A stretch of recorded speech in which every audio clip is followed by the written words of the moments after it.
कानून नहीं चलेगा, नहीं चलेगा, नहीं चलेगा। का कानून है, हम उसको मानने के लिए तैयार।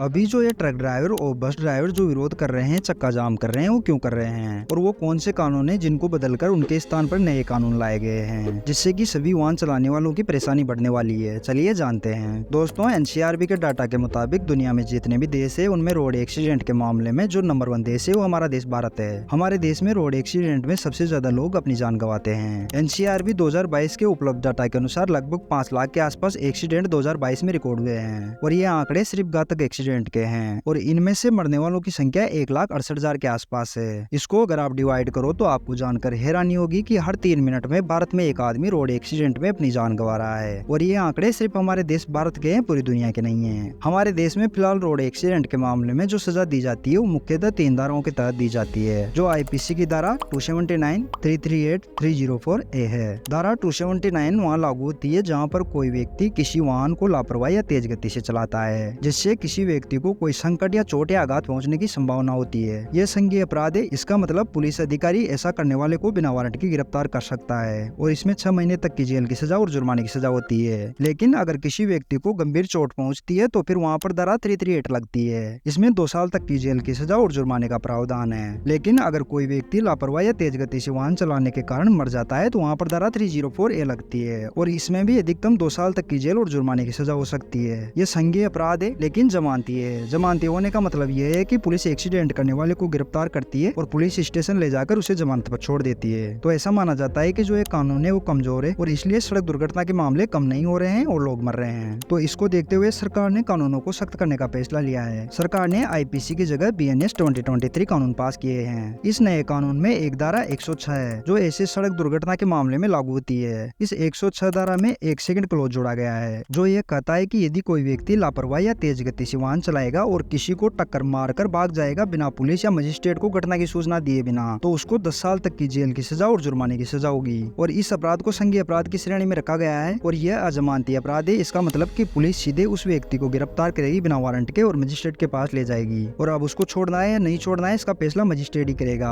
और जो अभी ट्रक ड्राइवर और बस ड्राइवर जो विरोध कर रहे हैं वो इसी कानून का विरोध कर रहे हैं और मांग कर रहे हैं कि पहले वाले कानून ही ठीक थे और वही कानून रहने चाहिए। तो अब आप समझ गए होंगे कि ट्रक ड्राइवर और बस ड्राइवर कानूनों का विरोध क्यों कर रहे हैं और पहले वाले जो कानून थे वो क्या थे और अब नए कानून कौन से हैं। तो आपको क्या लगता है सरकार ने जो ये कानून बनाए हैं वो सही बनाए या फिर पहले वाले कानून ही ठीक थे? कमेंट करके अपनी राय जरूर दे।